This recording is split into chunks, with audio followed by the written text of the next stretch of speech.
The AI summary says you have 17 fingers. Don't we want to avoid the apocalypse? There was a bit of a dirty little secret that I found. No! I was told that you were a nice guy. Yeah, total lie.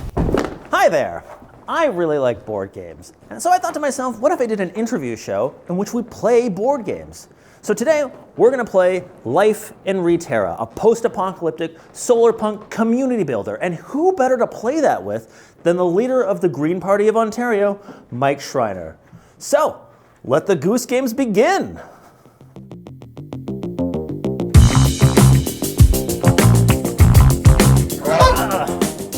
Mike Schreiner. Aaron Higgy McKay, nice to meet you. Hey, Aaron, nice to meet you. Thank you for coming in. Gonna play Life in Reterra. It is a community rebuilding game set in a post-apocalyptic. Can I ask you one quick question? Yeah, sure.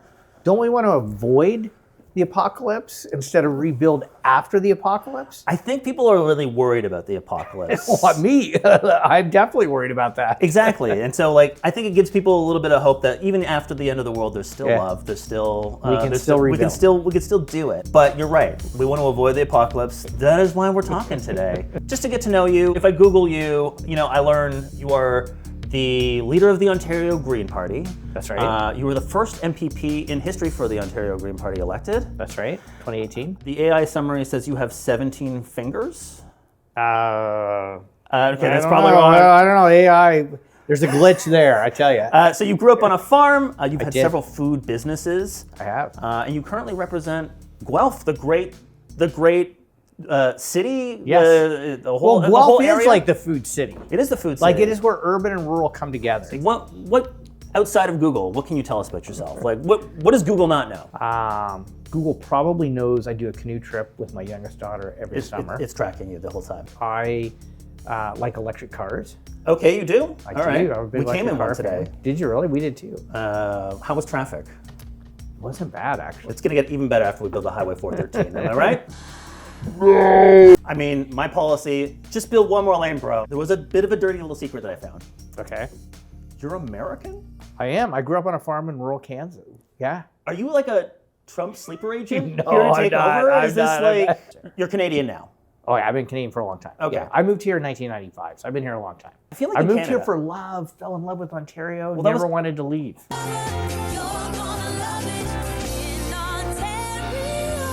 Sandy, if you're watching, extra smooches tonight. Extra special smooches tonight. So we're gonna play Life in Reterra. It is a solar punk community rebuilding game, as I was saying, and the whole point of it is to build the best community that you can. Here's how the game works. Players build communities in a 4x4 grid of tiles of varying terrain. There are always 5 tiles on the table to pull from, but each player is given 3 secret tiles to use during the game. Buildings are placed on gears arranged in specific shapes, but only on the same terrain. Buildings have a point value and often have special powers to help you win. The energy tile gives you 8 points, but only if it's surrounded on all 4 sides by other tiles, and you can also earn points by placing inhabitants on gears or by placing tiles with relics on them from the 4 time. The person who goes first, according to the rules, this is actually in the rules, is the person who would survive the apocalypse, who would thrive in the apocalypse best. So I'm gonna ask you, why would you survive the apocalypse better than me? Well, you know what? I spend a lot of time outdoors, Okay. and so I think I could find food sources. I think Okay. I could know how to clean the water to make sure, whether that's sick from drinking contaminated water. I could build a little shelter for us. I could start a fire. I'm honestly sticking with you in the apocalypse. But okay, I buy it. So that means you get to go first then. Okay. Let me think here. How about I do that? Yeah, sounds good. Okay. That's our energy source. Okay. That's what does that look like to you? That looks like it might have a little solar power on it. It's got some solar power. It almost looks like maybe like some sort of nuclear thing, but Solar nuclear device? Is it that a could thing? be maybe some combo. I don't know, but I definitely see some solar panels there. Ontario has a lot of old nuclear power plants. That's true. Yes. I've heard that Doug Ford's going to try to bring in small modular reactors, the little ones. Yep. But a lot of people think that nuclear is important to getting off of fossil fuels. Where do you stand on that? What's nuclear in Ontario's energy mix for you? Well, so for me, about 60% of our energy right now comes from nuclear. We're not going to shut that down. Right. We want these lights to be on, right? But I kind of like to have my electricity bills be lower. Right. And so right now, the lowest cost new sources of electricity is wind, solar, and storage. So I'm saying as we build out Ontario's electricity grid, we build out more renewables Okay. to go along with the nuclear and the water power we have. We have a lot of water power in Ontario. So I think having a mix of existing nuclear, new wind, solar, water power, along with storage is the cheapest, cleanest way to address our energy needs. 80% of the world's energy is still fossil fuels. That's and right. We want to get off it as fast as fairly as Absolutely. possible. You've talked about having a carbon tax before. The consumer carbon price is something that came in wildly unpopular. Like even the people who brought it in are now like, you see in the liberal leadership race, they're kind of backing away from it. What's your feeling on a consumer carbon price now? Yeah, well, my thinking is that the federal government's decision, it's a federal tax. The carbon price we have in Ontario is an industrial price that's focused on the largest emitters. I think we should increase that because the large emitters should pay. Okay. And what we need to do now is deploy technology that would allow people to save money, and we have that right now. So if you install a heat pump and you drive an electric vehicle, you can save between $500 and $777 a month. Okay. So why don't we have the government actually make heat pumps affordable for you, make electric vehicles affordable for you, and that way you can save money and reduce pollution at the same time. All right, it's your turn. Okay, I get to go again. So I put these little, so I have some asphalt going on here. And I got a little bit of plant life going on here. Okay, so if I do something like that. That's great, yeah, that totally works. Okay. All right, I'm gonna place down this little tile here. And then I grab one of these, is that right? Yeah, I mean, I was gonna put that there for you as well. Okay. I'm gonna place this one right here. And I'm gonna build a farm. So, You're a man close to my heart building a farm. yeah, well, you'll see how this maybe you won't be so friendly with me after a little while, because the farm power, as we put it down a thing, I'm just gonna read what the farm power is. Every time you place a building, place a junk token on a relic in one of your neighbor's communities, and you're my only neighbor. So you're gonna be throwing junk? I'm gonna be throwing junk on you, buddy. You know you're dealing with the green guy, eh? Well, let's see what you got. Okay. Food is one of those things, like everyone's like looking at the grocery store.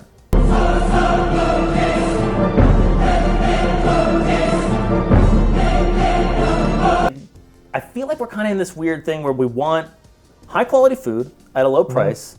We also need farmers to get paid fairly.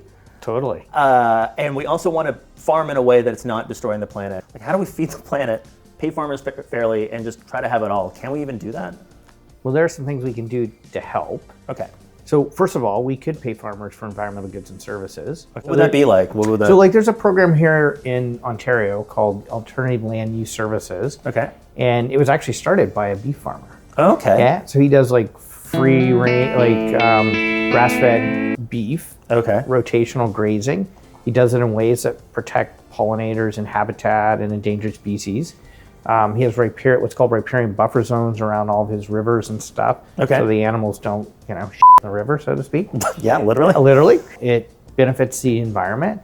And so he should get paid for that. In addition to selling his, the livestock he raises. Like another one, so like, large grain farms, like on our farm, we do something called no-till agriculture. Then it stores more carbon. So we're storing carbon to help with climate. So there are ways that you can do it, but I think you need government policies that will support farmers to be profitable and to reward them for good ecological practices. I grew up on a farm. You can go on. This is like one of those things we could just keep going on this. We could spend the whole afternoon talking about food and farming. Well, I mean, I'll spare you It is your turn. It is my turn. It is your turn. And I'm seeing an opportunity to bring three gears together here. Yeah. And but I don't think I'm going to build a farm on a desert.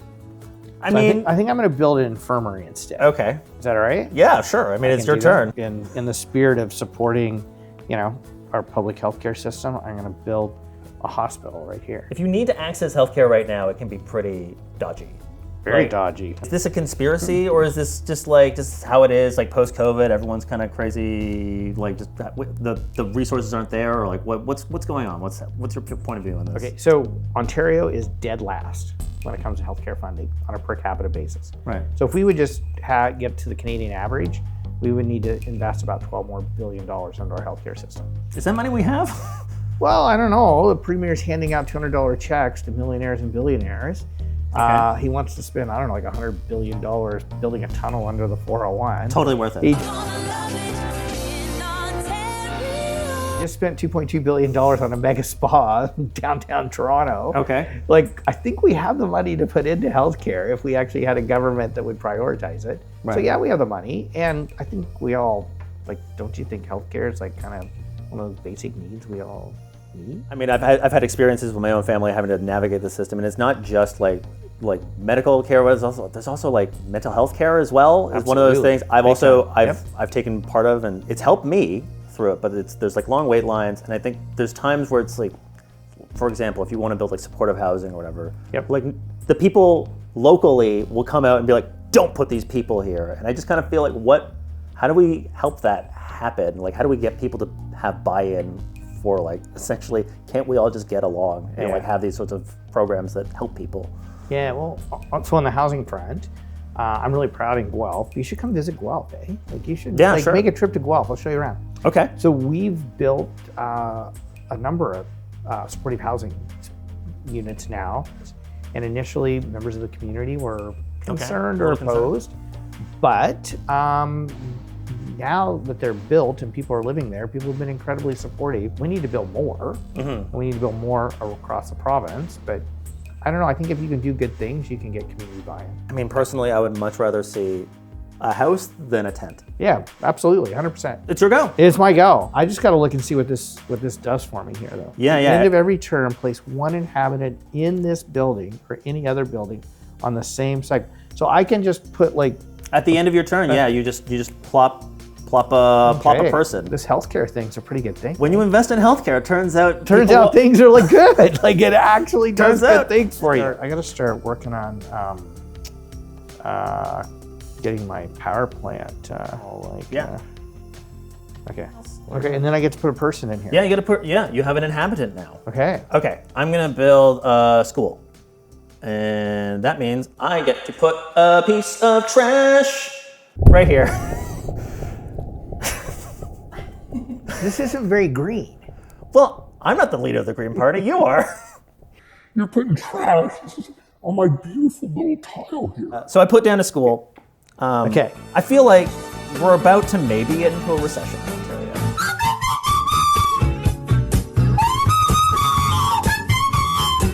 That's probably going to hit the Ontario economy. Yeah, I'm worried about that big time. And like basics, like we talked about healthcare, but also just education. How do we keep, like there's so many schools that are just literally falling apart now. And we're busing people out of schools to like new ones that are not falling apart. How are we going to make sure we have the resources to keep educating our children? Yeah. Can I answer this in two parts? Sure. Okay. So first of all, you're right about Trump's tariffs. So I don't understand why the premier's calling an election when we should be focused on stopping Trump's tariffs. Are you telling instead me- of having an election? Like this makes no sense Are to you me. telling me what we can do better than putting a hat on that says Canada is not for sale? Well, I would agree Canada's not for sale, but I just feel like I think the only way to push back on this is strength through unity to defend Canadian workers, Canadian jobs, Canadian companies. So why would we have like a partisan election when it would be much better if we all worked across party lines, jurisdictional lines to stand up to Trump? He says he needs a mandate for... He has a mandate. He has a majority government for the next year and a half. I got nothing. Can you come on, answer this for me? So imagine your school board. Okay. You now have $1,500 less per student to be able to take care of students, teach them, care for them. I don't know how sure- much $1,500 is in how much per student was it?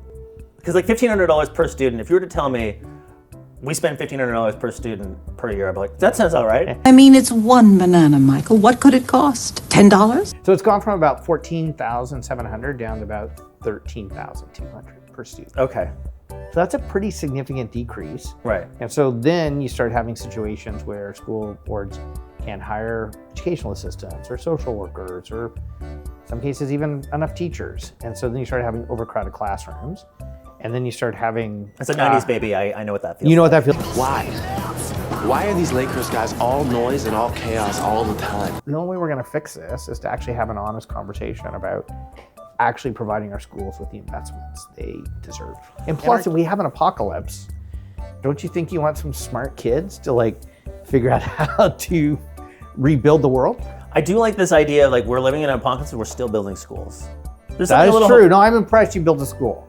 And hospitals too, eh? Yeah. Like, it's good. We It's still good. got to take care of each other no matter what happens. Yeah. I'm counting tiles, and I feel like you have one more than I do. Really? Okay, I've got 1, 2, 3. I got these 4 plus 2. Did is I 6. accidentally skip a turn here? It's possible. Oh, you only have 5. Possible. Or maybe you just were so excited to put garbage. I was very excited to put garbage. You know, I think what happened is you built your school but didn't put a tile down. Oh, That's what happened. You're right. You got so excited to build that school, you forgot to put a tile down. Okay. All right, so let's re-up on the tiles. Okay, maybe I'll just do this. I can start working on my power plant here. Okay. You came in here in an electric car? I did. I Was it a Cybertruck? No, So but you're not a Cybertruck guy. What do you think of the Cybertruck? I gotta. I'm not a Cybertruck guy. You're not a Cybertruck guy? No. Is that because you're like not an Elon guy, or is that because you Well, just I'm the not an aesthetics? Elon guy, first of all. And like, So you're not a fascist? As you're going on record? yeah, I'm not a fascist. You're on record now. I'm on record now. I'm Not not, a fascist. Yeah. Okay. I think the Cybertrucks are ugly. Yes, absolutely. I mean, Oh. I think they're an acquired taste. I think it's definitely a symbol of like, hi, I have too much money. Right. Please tax me. Gotcha. Is it me now?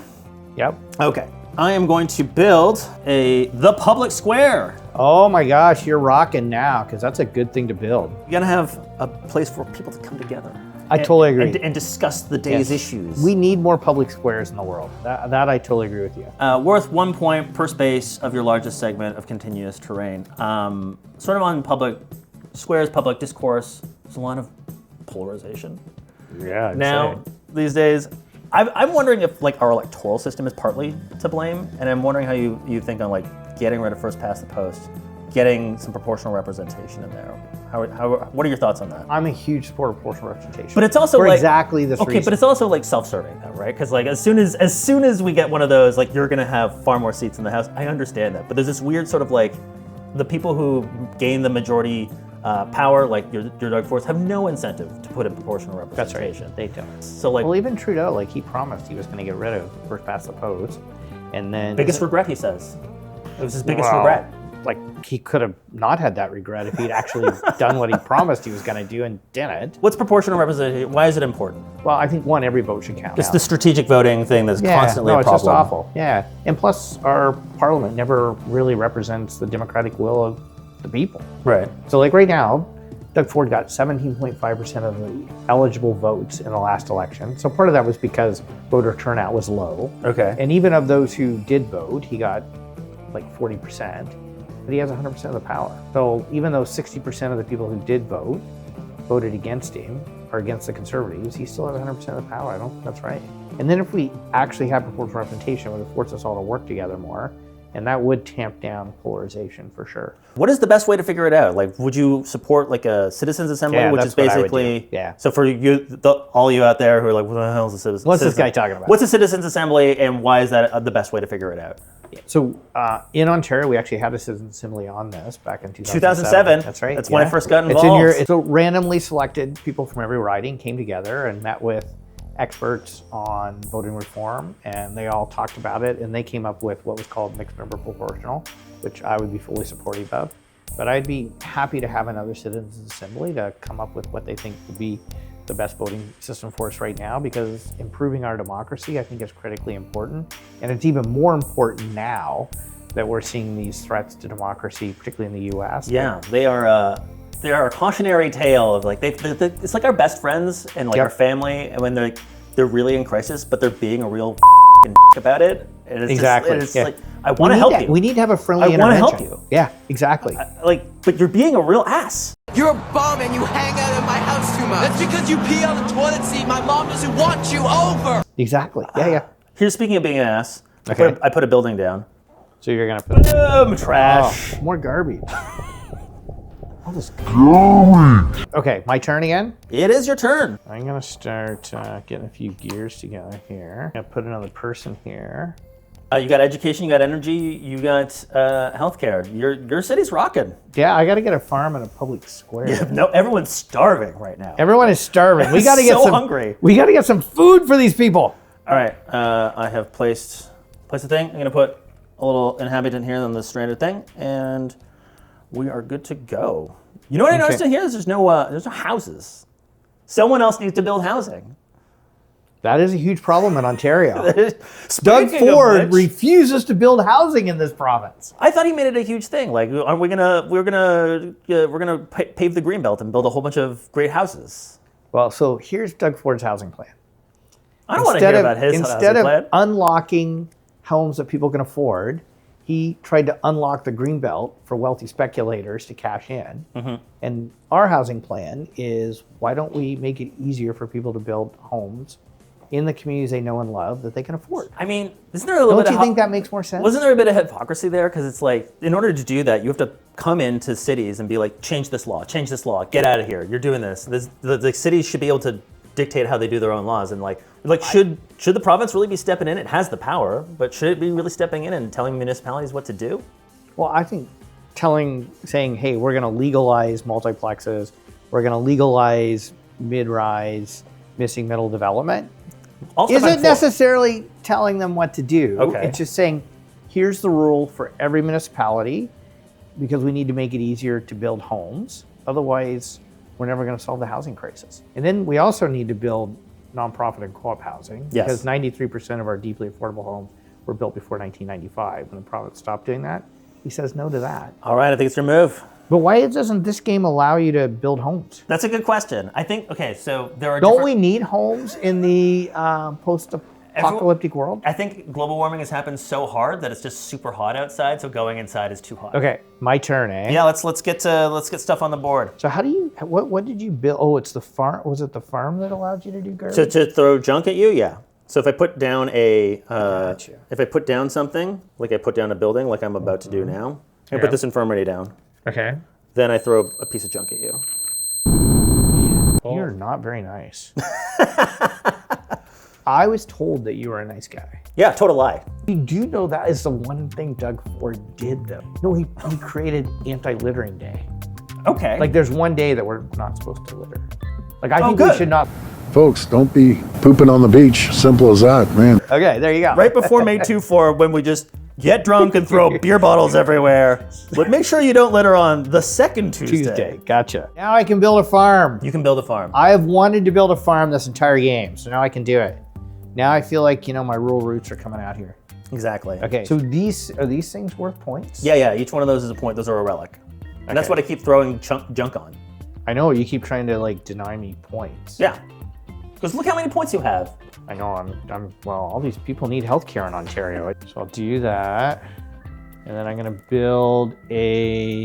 I'll build a garden because we gotta eat. And you gotta throw, And then I gotta throw really garbage. want to throw some garbage on me. Yeah, I gotta throw garbage here. So like one of my relics here. Oh, I need cell phone. That looks like a cell phone. Yeah. Garbage on. Okay. Oh, you're done. Okay. Yeah, I just threw that. I went ahead. Okay. Before we tally up, see who won. People are not feeling great. Like, do you ever doom scroll or whatever? I'm one of these doom scrolling. I think a lot of people are really worried. And you're a leader of a political party now, and you're talking to people out in the real world who are like, I don't know what's going on. What's your view on how the future's shaping up? Because I think people, again, if you were saying you were worried, how do you deal with that? How do you talk to people about that? So the first thing I tell myself is don't agonize, organize. And so one of the things I like about being involved in politics is that I feel like I can try to do something about it and try to mobilize people to do something about all this anxiety and angst people feel. And I think they rightly feel it. I mean, the whole Trump tariff thing, but also just people are wondering, are they going to have a house? Can I afford the rent? Can I pay my groceries? Will I ever own a home? I have a couple of daughters, and they're I don't think we'll ever own a home. Our healthcare system's crumbling. People with disabilities are living in legislative poverty. I mean, there's a lot of, our schools are overcrowded. There's a lot of angst out there. And how I channel it is just to try to remain positive and say, hey, we as people in this province have to mobilize and demand something better, and we can. We can make a difference, and then hopefully we can work across party lines to make a bigger difference. And so that's what keeps me hopeful, because I think we have to be hopeful.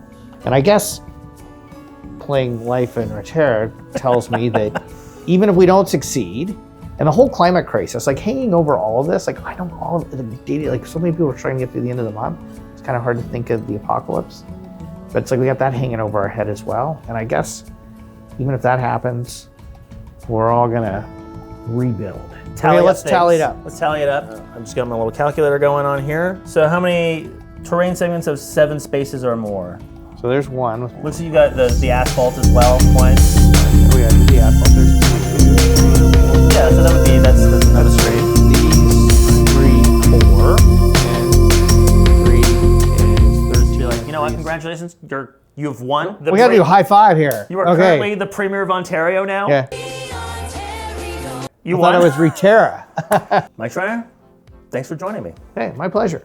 Thanks for joining us for the first ever Goose Games, and a big thank you to Mike Schreiner for taking the time out of his day to talk with us. If you want to see more videos like this, because this was an experiment, let us know in the comments, and while you're there, make sure to hit all the buttons to make the algorithm sing. And if you want to support the Goose financially, you can do so over on Patreon by joining the flock.